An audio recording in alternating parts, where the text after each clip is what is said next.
Olá pessoal, primeiramente vou me apresentar. Eu sou o professor Alexandre, sou pedagogo e especialista em tecnologias para a educação. Eu estou aqui hoje para tentar, de alguma forma, alertar a família e alertar o jovem sobre um fenômeno social, né, econômico, que tem ocorrido aí e as pessoas às vezes estão meio que desapercebidas nessa questão. O assunto é o jovem, a família e o futuro profissional, ok? Inicialmente eu vou começar a fazer aqui algumas observações que vão retratar a questão da profissão, das profissões hoje, da questão da empregabilidade, o que cada profissão, cada carreira está sofrendo em função dessas mudanças, né? Tanto econômicas quanto tecnológicas, principalmente a questão da influência da tecnologia na empregabilidade do nosso jovem. Vamos começar então, vamos lá. Vou tentar ser rápido para não ficar maçante aqui. Primeiramente, vamos aqui lembrar ou então observar, né, quais profissões já desapareceram e não faz muito tempo que nós tínhamos contato com esses profissionais. Primeiramente, o datilógrafo, máquina de escrever. Uma profissão, uma atividade que desapareceu. Obviamente, né, tem hoje os datilógrafos, né, o digitador, melhor dizendo, que também estão em extinção. Então, primeiramente, o que aconteceu foi que o datilógrafo virou o digitador e logo em seguida o digitador também desapareceu por vários motivos. Um deles é que hoje existem softwares que, quando você narra, ele escreve para você, certo? Então, são situações aí que a tecnologia influencia diretamente na questão de um emprego, onde uma profissão, uma atividade, ela simplesmente desaparece. Outra situação aqui, ó, o telefonista. A maioria das pessoas hoje que estão aí na faixa dos 30, 40 ou mais anos utilizaram um telefonista para ligar para alguém para um interurbano, por exemplo, um interurbano interestadual ou internacional, por exemplo. Essa imagem aqui representa o profissional chamava de tipografia, que era das gráficas, né, que imprimia os jornais. Então, antes da chapa de offset, existia aí a tipografia. Esse profissional aqui já faz muito tempo que ele já, em torno de uns 30, 40 anos, que ele desapareceu do mercado. E 30, 40 anos é muito pouco tempo para uma ideia de profissão, ou seja, de emprego. Ela é uma profissão que desapareceu em pouco tempo, assim que surgiu aí uma tecnologia chamada offset, que também hoje já está em risco, a profissão de impressora offset. Vamos falar dela daqui a pouquinho. Aqui é uma locadora. Quem não foi a uma locadora, né? Quem está com seus 30 anos ou um pouco mais, quem não foi a uma locadora de vídeo para assistir um filminho no final de semana, um lançamento, né? Então, essa empresa e esse profissional, esse atendente, esse empreendedor desapareceu do mercado, simplesmente porque a Netflix, a TV a cabo e outras tecnologias colaboraram aí para o desaparecimento desta atividade profissional. E aqui representa aqui os vendedores, né, de enciclopédia, os estudantes aí mais antigos, né, que tiveram aí viveram a época aí dos livros, né, que eram mais utilizados do que hoje. Hoje é tudo no YouTube, tudo na internet, tudo digital. Mas quem não lembra nessa época dos vendedores de enciclopédia? Quem gostava de estudar, obviamente, né? Quem não era louco para ter uma enciclopédia Barça, algo que era um sonho de consumo dos estudantes, porque não tinha Google. Você tinha que pesquisar na biblioteca, ou ia na biblioteca pesquisar, ou tinha uma Barça em casa. Era a maneira mais adequada. Os estudantes que tinham um poder aquisitivo melhor, que a família obviamente proporcionava, né, tinham aí em casa essa tal da enciclopédia Barça britânica e entre outras, né. Bom, vamos lá, vamos continuar. Quais são as profissões que reduziram aí a sua quantidade no mercado? Os taxistas, na verdade, os taxistas não sofreram uma transformação. Hoje, com o advento dos carros do aplicativo Uber, do 99 e outros mais, que aconteceu? A profissão de taxista, ela foi, vamos dizer assim, alternada, né, para aí a atividade do Uber. E isso fez com que o taxista em si reduzisse aí o número de corridas. E com o tempo isso foi influenciando aí nas licenças, né, que foram sendo reduzidas na cidade, naquele município. Obviamente, houve uma transformação nesse caso, não desapareceu. Só que há uma mudança a caminho que vai fazer com que tanto o taxista quanto o próprio Uber desapareçam. Exatamente, o Uber está com seus dias contados. Não a empresa Uber, mas a atividade de conduzir um veículo Uber. Eu vou explicar na sequência o que seria isso. O jornaleiro, a banca de jornal. Hoje você não encontra tantas bancas de jornais, porque o livro, o impresso, está em fase de declínio muito rápido, muito rápido. O caixa, principalmente o caixa de banco. Hoje os bancos digitais, poucas pessoas ainda vão realmente no caixa, a não ser por uma extrema necessidade. Antigamente não, a movimentação tinha que ser no caixa. Hoje tem um caixa eletrônico, que foi a primeira mudança que a tecnologia trouxe, e agora os bancos digitais. Nós fazemos todas as transações em casa. Em casa, não há mais necessidade de sair de casa, ou no próprio celular. O impressor offset. O que é o impressor offset? É aquele impressor gráfico que veio depois do tipógrafo, né? Mas que também está em declínio. Esse profissional é um profissional ainda muito bem pago. Ele tem um custo para a empresa muito alto, é um salário alto dentro da empresa. E isso tem reduzido essa opção aí de emprego. Por quê? Porque basicamente as pessoas estão trocando o impresso pelo digital. Pouca gente de fato hoje compra um jornal. Ou olham as notícias na internet, porque é muito mais rápido, muito mais cômodo, muito mais ágil, as coisas acontecem muito mais rápido, e não tem por que você comprar um jornal no dia de hoje. Então a tendência e a própria revista, né? As revistas, quem vai na banca e compra uma revista hoje? Antigamente não, era frequente, hoje já são raros os casos. E o próprio entregador de correspondências, o correio e outras situações correlatas, né, a essa situação. Isso tem reduzido. Por quê? As contas, por exemplo, eram todas em papel, entregues na casa de cada consumidor, de cada cidadão. Hoje não. Boa parte das contas são digitais, você paga de forma digital. As correspondências, quem manda carta no dia de hoje? Ninguém manda mais carta, é tudo e-mail. Então as coisas vêm evoluindo e muito rápido, a gente não percebe essa rapidez. E isso vai afetar diretamente na empregabilidade. Pessoal, vamos acordar. Algo está acontecendo. Futuro incerto. O que tem futuro incerto? E com grande possibilidade também de desaparecer. Piloto de avião. Faz muito tempo que os aviões possuem um piloto automático. Esses pilotos automáticos estão evoluindo. Hoje um avião ele decola e pousa sem interferência humana. O piloto está ali só por uma questão de backup. E a incidência de acidente com o piloto automático é muito menor do que com o piloto humano. A falha humana ela é muito maior. Então é questão de tempo para que esse piloto desapareça. Isso sem dúvida nenhuma. Isso já poderia ter acontecido. Por questões de ainda não confiar tanto na tecnologia. Só que isso vai com o tempo ser resolvido. Certo?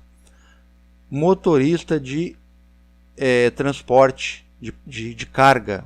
É uma tendência que os veículos estejam todos automatizados e sem a necessidade da condição humana.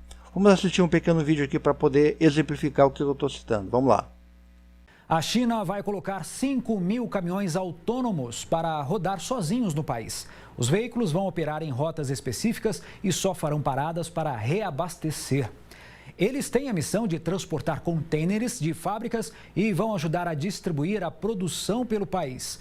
Os caminhões foram aprovados depois de inúmeros testes. No total, foram mais de 45.000 quilômetros rodados. Na China, uma lei determina que o motorista só pode dirigir um caminhão por no máximo 8 horas seguidas. Depois disso, ele precisa trocar com um outro profissional. Então, como vimos, pessoal, no vídeo, o que acontece aqui, ó? Já existem caminhões que não necessitam de um condutor. Vejam só. E isso é uma questão de tempo para que isso tome as nossas estradas.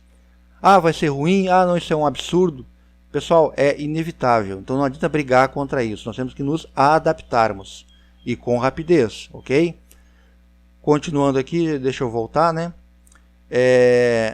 Uber, o próprio Uber, ele vai desaparecer. A figura do condutor do Uber. Por quê? Pelo mesmo fato de que o próprio Uber está investindo numa pesquisa de um carro autônomo, que não necessitará de condutor. Então, com isso, o que vai acontecer? O Uber vai continuar, só que sem o motorista. Ok? Esse pessoal que dá suporte nos grandes atacados, né? No varejo, principalmente no atacado, quando tem grandes volumes. Vamos assistir aqui um outro vídeo que vai exemplificar muito bem o que eu quero dizer, o que eu quero colocar aqui como observação. Vamos lá. Vamos dar um play.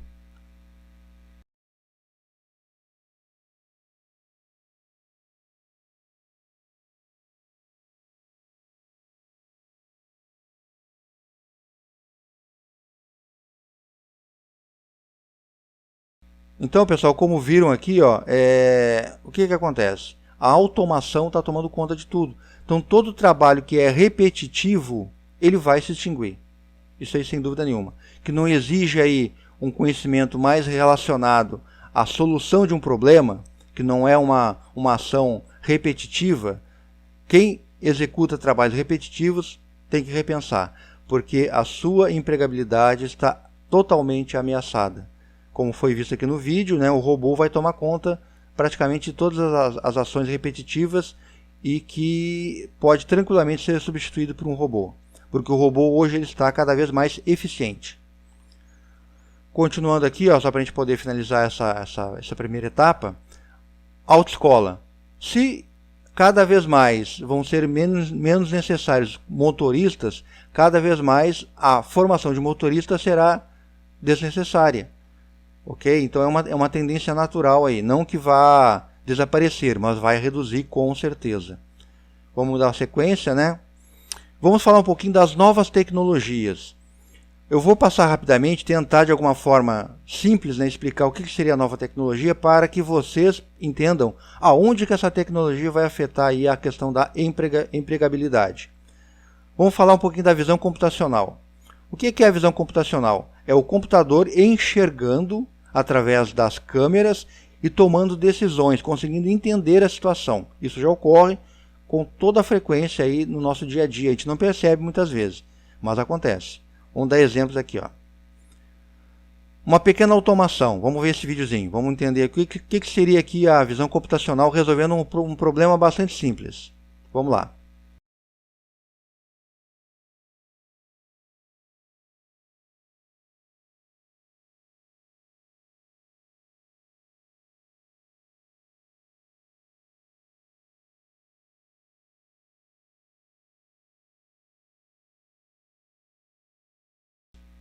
Como vimos, pessoal, no vídeo, o que aconteceu aqui? Ó? O computador, né, não necessariamente um PC, pode ser um equipamento com um CI, com um circuito integrado, com um processador, melhor dizendo, que vai identificar o tomate verde e vai expulsá-lo da sequência para que ele não caia no ponto lá de armazenamento, de onde você está armazenando aquele vegetal. Né? Então, o que acontece? Quando ele detecta a cor verde, ele expulsa esse tomate, através de uma paleta que vai levantar e vai expulsar. Isso é visão computacional. Ele vai identificar o que é aqui? A cor. É uma visão é um processo muito simples, na verdade, que já existe há muito tempo. E isso vai gerar o quê? Agilidade, vai gerar rapidez, eficiência e vai, querendo ou não, vai desempregar. Isso aqui iria empregar 3, 4 pessoas ali durante um período da safra. Já não vai empregar mais. Não adianta brigar contra isso. Nós temos que nos adaptarmos nossos jovens para essa nova realidade. Certo? Vamos voltar. Vamos falar aqui sobre a aprendizagem de máquina. Vamos dar um pequeno exemplo aqui. Ó. O computador está aprendendo. Obviamente ele vai aprender através de um processo que não tem como eu explicar aqui, mas ele vai aprender através de padrões. Então nós vamos pegar imagens, jogar dentro do computador e falar, ó, isso aqui é um cavalo, isso aqui é uma vaca, isso aqui é um porco, isso aqui é um... E vai aprendendo, vai tomando ciência, né? Não consciência, vai tomando ciência, vai aprendendo, né? Que aquelas imagens se referem a determinado objeto. Aí ele vai aprendendo cada vez mais. Ah, isso aqui é a cor azul, a cor vermelha, a cor amarela. Quando ele junta duas informações, ele consegue concluir que aquela informação é uma consequência da junção de outras duas informações. Aí aqui ele pode tomar uma nova decisão. Ah, o cavalo azul, sei lá, ele tem que ser apartado para o lado esquerdo, o amarelo para o lado direito. E assim por diante. É um exemplo simples e bobo até, mas dá uma ideia de como que o computador aprende, por padrões. E isso, pessoal, vem aumentando muito. Por exemplo, tem lugares que existe o reconhecimento facial. Ele está reconhecendo um padrão. E assim por diante, certo? Então a máquina aprende. A máquina hoje em dia ela aprende. E aprende sozinha. Entenderam? Então quanto mais ela aprende, mais eficiente ela se torna para realizar ações.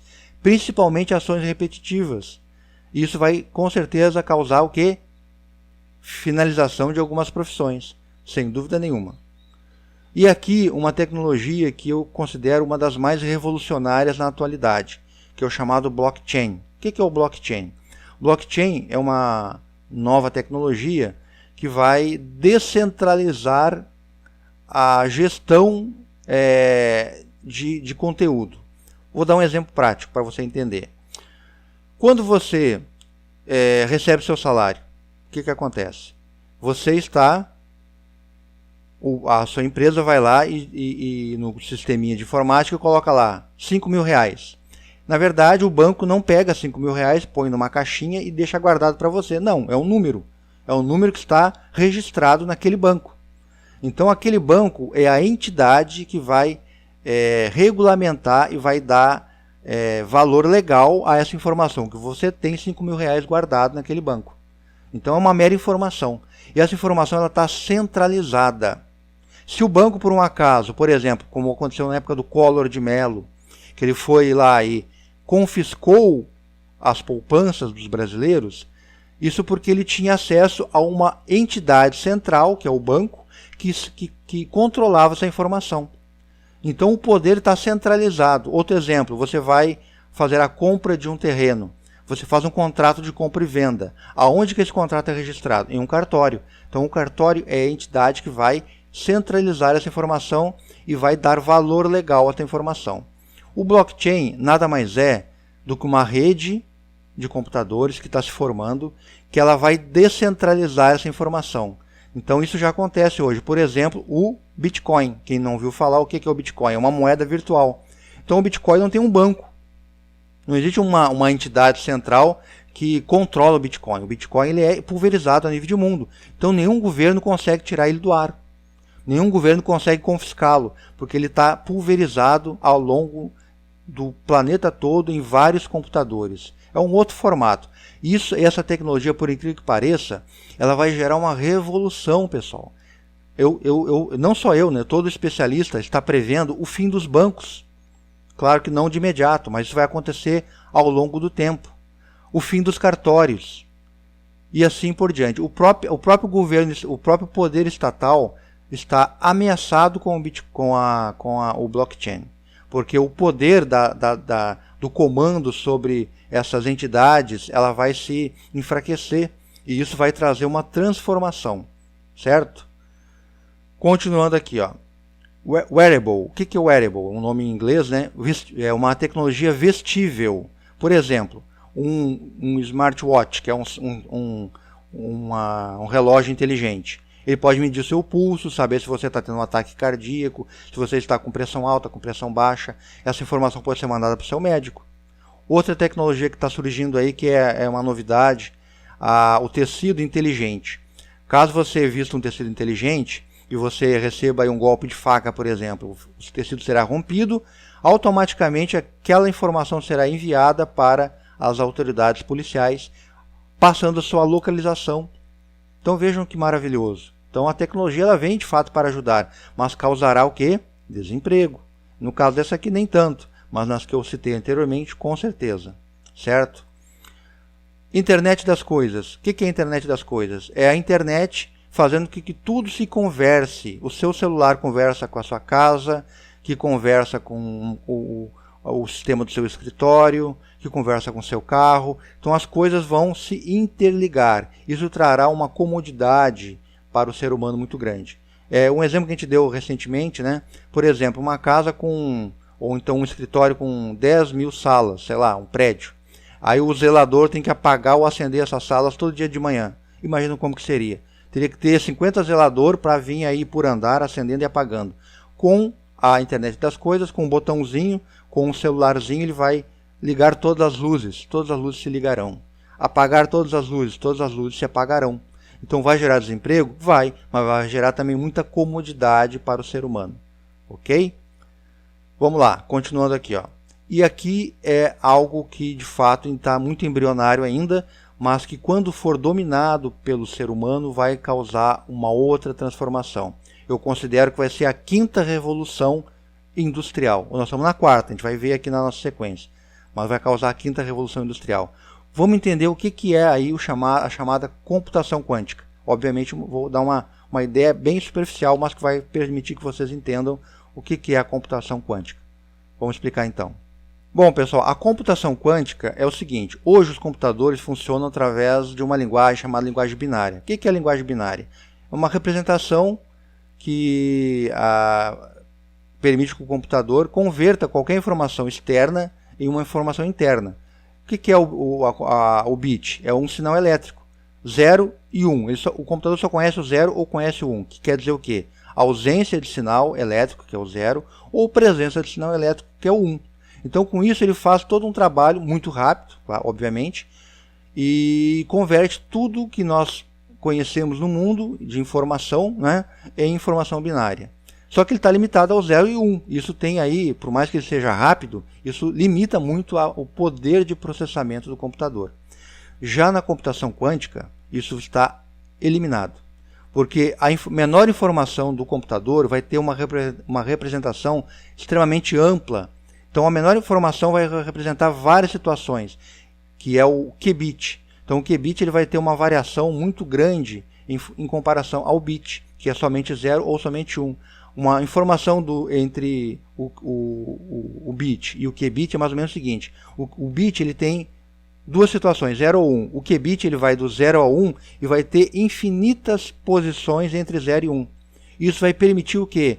Que a quantidade de informação seja processada em maior volume nessa tecnologia. Então isso, por exemplo, um computador hoje para quebrar uma senha, a senha mais segura do planeta levaria aí 10 anos, por exemplo, processando todas as possibilidades. O computador quântico ele levaria 1 segundo. É uma comparação, parece meio fora da realidade, mas é uma situação real. Já existem hoje computadores quânticos, né, sendo testados. Obviamente eles estão ainda embrionários, né, muito ainda na fase inicial, mas que quando essa tecnologia for dominada, ela vai revolucionar. Por quê? Todas as limitações que existiam para processar uma quantidade de informação, elas estarão eliminadas. Então, um robô, por exemplo, ele se tornará extremamente mais rápido para aprender. Então, se ele aprendia, por exemplo, uma enciclopédia de imagens por hora, ele vai conseguir fazer isso em 1 segundo. Isso vai trazer uma eficiência muito maior em tudo que for tecnológico. Então, pessoal, não tem jeito. A tendência é a mudança.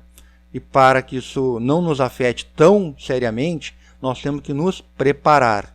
E principalmente preparar o quê? O nosso jovem, né?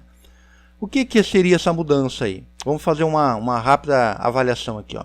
Aqui é a nossa vida. Nascemos aos 0 anos de idade e vamos lá, em média, aos 75, 80, 90 anos de idade. Isso não importa o final aqui. O que me importa aqui é o início, que eu quero que vocês entendam o seguinte. A criança,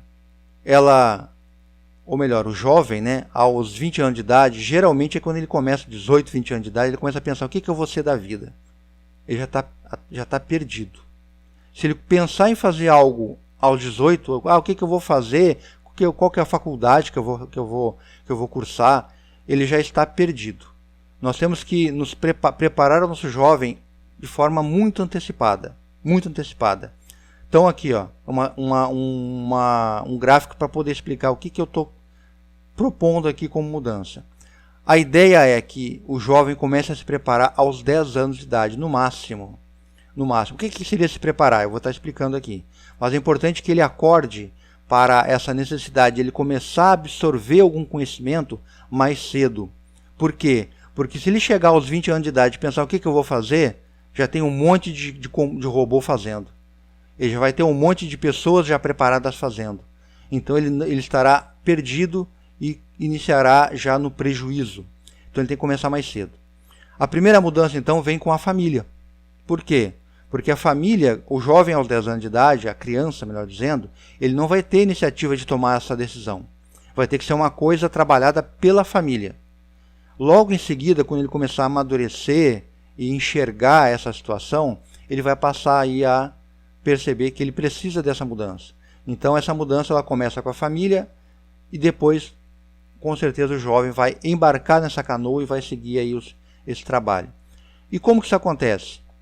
Acontece primeiramente resolvendo um pequeno problema, que foi um retrocesso, na minha opinião. Esse retrocesso ele ocorreu lá pelo ano de 2012, quando as residências deixaram de ter o computador. Por quê? Porque veio o smartphone e todo jovem não quer saber de computador se ele tem um smartphone. Só que smartphone, pessoal, é para o usuário final. Você hoje, pode ser que um dia mude, que tenha uma tecnologia que venha permitir e tal, mas hoje o celular, o smartphone é de usuário, você não cria, você cria muito pouco com ele. Não é uma ferramenta de criação. Antigamente, quando você tinha um computador em casa, o jovem ficava curioso, como é que eu faço uma edição de texto, como é que eu crio uma planilha, como é que eu faço um jogo. E ele tinha a oportunidade de ter contato com essa criação, porque o computador permitia essa possibilidade. Até mesmo pela questão de usabilidade, você tinha um teclado, um mouse, você conseguia desenhar, conseguia criar, conseguia digitar com mais facilidade. Já o smartphone ele é um equipamento para usuário, consumir tecnologia. Você não cria tecnologia com ele. Então houve um retrocesso. Primeira coisa a ser resolvida, se você é um pai que tem interesse em permitir que o seu filho tenha uma mudança de comportamento, é permitir a ele e trabalhar para que ele acesse o computador mais vezes do que acessaria o celular, ok? E aqui só para a gente entender a velocidade que as coisas estão mudando. Vamos passar aqui, fazer um retrocesso no tempo aí para 1780, quando nós tivemos aí a primeira revolução industrial, que foi a do vapor. A próxima revolução foi da eletricidade, da energia elétrica e do motor a combustão. Da primeira revolução para a segunda passaram-se 90 anos. A terceira revolução foi a dos bits, né, que nós já saímos dela, estamos na quarta, que a gente vai ver o que é, mas a revolução dos bits foi quando você teve a introdução do computador nas indústrias, nas empresas e logo na sequência nas residências. Da segunda para a terceira revolução industrial passaram-se 80 anos, então já reduziu 10 anos de uma para outra.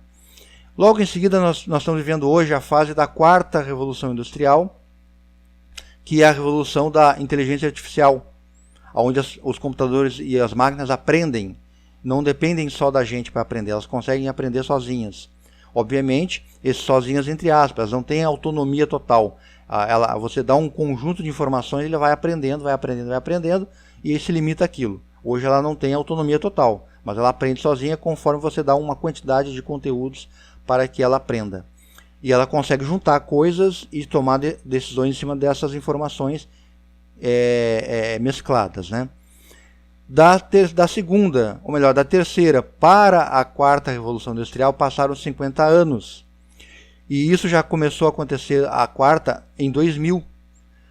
Então nós estamos próximos ao início de uma quinta revolução industrial. Possivelmente já está até acontecendo. E isso vai, cada vez mais, o tempo das mudanças vai se resumindo, vai se estreitando. Então não dá mais para pensar em começar a aprender algo aos 18 anos de idade. Não dá mais. Pai, mãe, acorda. Seu filho está correndo risco de não ter emprego. de começar a sua vida já é prejudicado pela falta de possibilidade. Porque ninguém espera um jovem hoje de 18 anos chegar aos 20, 30 anos de idade com experiência. Ele vai ter que se virar nos 30, vai acabar aceitando qualquer emprego, o que aparecer pela frente. E isso vai causar um dominó negativo na vida dele muito grande. Então nós temos que acordar.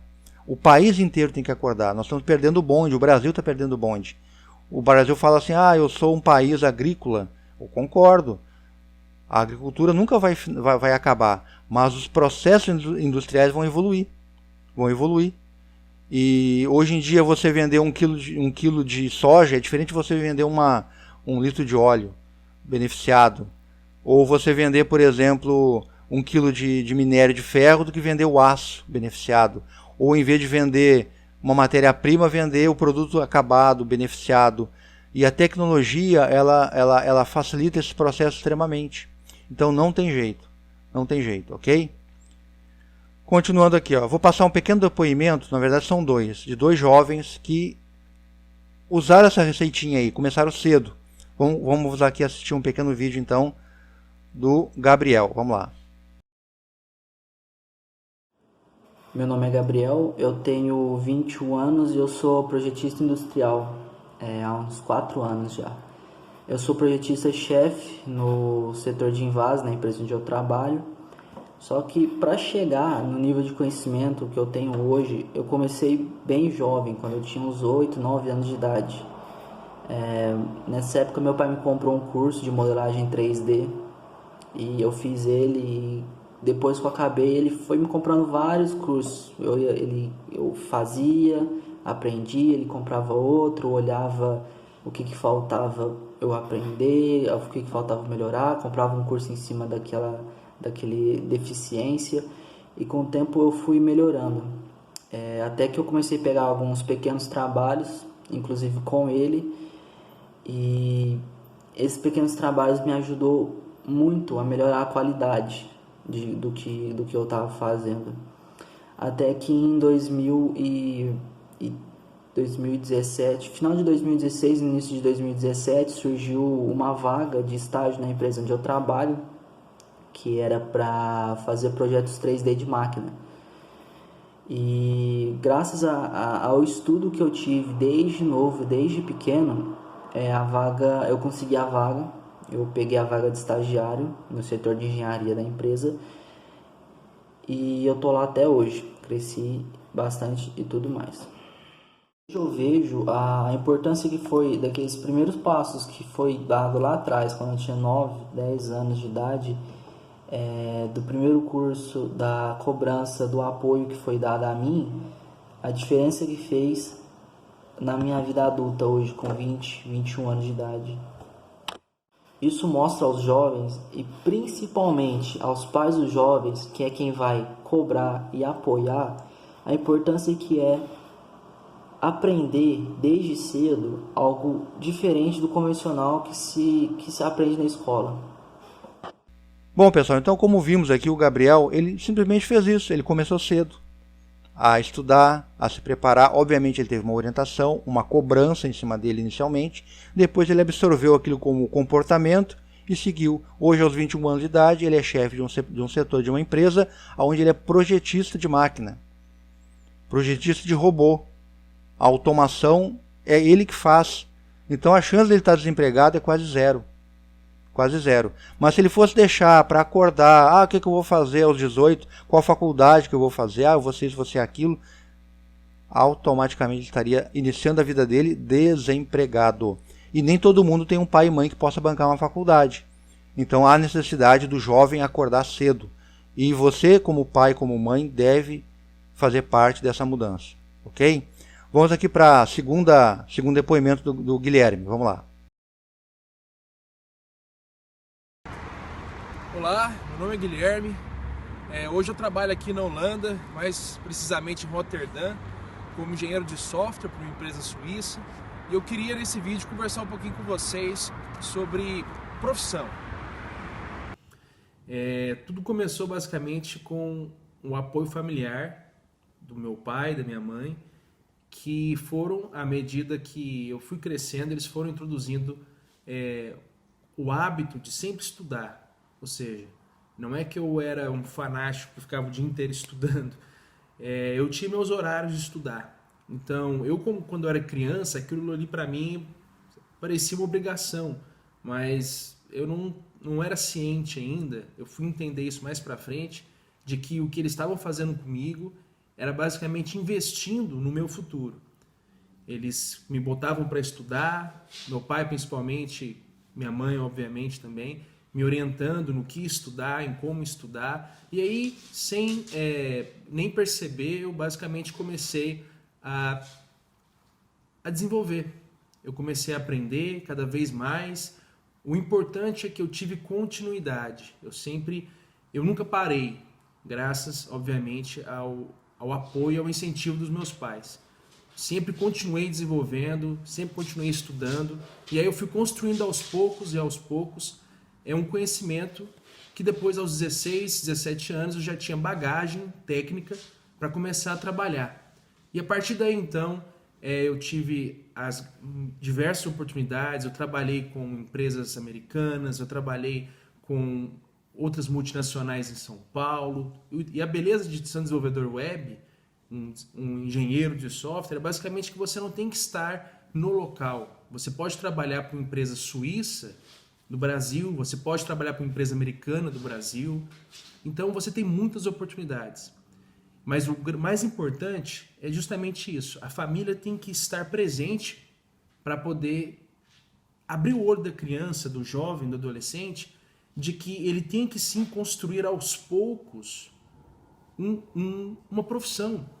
Por que eu falo isso? Porque pode ser frustrante chegar aos 20, 25 anos sem ter uma profissão já definida. Então, por experiência própria, eu sou muito grato a isso, tenha uma profissão, esteja especialista em algo. Te dou certeza que vai ser muito, muito bem-vindo para a sua vida pessoal e profissional. Obrigado. Como vimos então, pessoal, o Guilherme também teve o mesmo comportamento, ele começou cedo. Hoje ele está onde? Está fora do país, num país de primeiro mundo, que é a Holanda, sendo um programador, né, um desenvolvedor, um engenheiro de software, mas ele não começou dessa forma. Ele começou lá aos 10, 11 anos de idade, aprendendo coisas básicas, criar joguinhos, criar telinhas, fazer pequenos projetinhos, e isso foi evoluindo até que ele chegou. O Guilherme, para ter uma ideia, ele aos 16 anos de idade, ele não citou aqui, mas ele tinha uma renda que permitiu que ele juntasse um dinheiro, que ele fizesse um intercâmbio aos 18 anos de idade, ficando aí vários meses nos Estados Unidos, aperfeiçoando seu inglês, com o dinheiro que ele juntou dos 16 aos 18 anos de idade. Então, de fato, pessoal, é importante que o jovem acorde cedo, para que ele consiga aí ter uma tranquilidade durante a vida adulta. Porque você tem aí de 5 a 10, dos 10 aos 20 anos, 10 aninhos. Você vai só dar uma pequena sacrificada em parte desse tempo em prol de uma vida adulta toda confortável, com mais tranquilidade, menos correria, menos estresse. Ok? Então, orientem o seu filho quanto a isso. Vamos fazer parte dessa mudança aí, para que o Brasil possa melhorar. Qual que é a receita de trabalho? Essa receita aqui ela é uma receita simples. É uma questão de querer. Primeiramente, o jovem vai, com a ajuda, né, de um profissional, de um pedagogo, de alguém do próprio pai, da mãe, ele vai identificar o que ele quer fazer. O que eu vou começar a estudar? Eu vou começar a estudar programação de jogos, vou começar a estudar software de projeto, vou começar a estudar inteligência artificial, então vou começar a estudar softwares que fazem, por exemplo, do blockchain. O que é o blockchain? Como que funciona essa tecnologia? Né? Como que isso acontece? O que é o Bitcoin? Curiosidade, coisa que o jovem não tem mais. Nós temos que aguçar a curiosidade do jovem. Definir o que ele vai estudar, mãos à obra. Mas para que coloque a mão na massa, tem que ter o quê? Um computador. Você não consegue estudar no celular. O celular é coisa de usuário. Então, se você vai dar um celular para o seu filho, dê primeiro um computador. Porque isso vai ser muito mais útil para ele. Ok? E logo em seguida nós temos aqui a ajuda do profissional que vai orientar. Então, muitas vezes o pai não entende de tecnologia. Então, como que ele vai ajudar o filho? Ele vai ajudar o filho apoiando essa mudança, cobrando essa mudança e orientado por um profissional da área de tecnologia e preferencialmente tecnologia e pedagogia, para que ele dê os toques. Você vai estudar isso, você vai estudar aquilo, você vai buscar alguém que possa lhe orientar na questão técnica. Isso é perfeitamente possível, pessoal. Hoje existem cursos que lhe tornam um profissional com R$50.